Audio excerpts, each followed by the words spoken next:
Hi there, Sabine here with some thoughts for the day. Yesterday I read in the German news an interview with the head coach for the national soccer team in Germany. And he's a very quiet man, and he doesn't usually get his thoughts of politics or anything out into the world, but he spoke quite openly and candidly about his own inner reactions to what's going on with the current coronavirus crisis, which is spreading quite rapidly in Germany at this time. Roughly translated into collectively, as the human species, we are suffering from a burnout.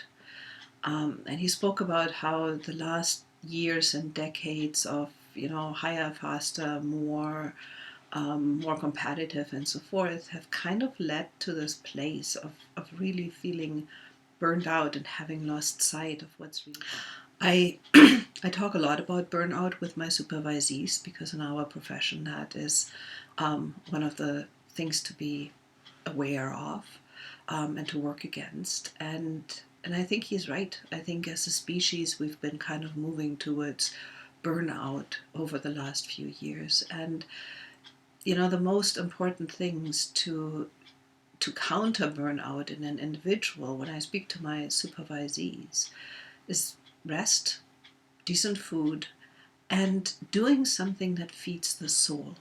So feeding ourselves, our physical bodies, feeding our soul.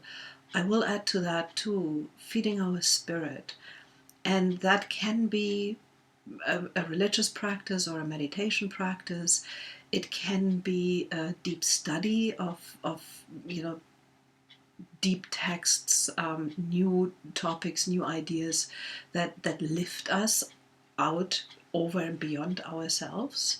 And it can be really truly connecting to others, opening up to actually listening truly to the other, not plastering it over with our judgments, our fears, our hopes, and so forth.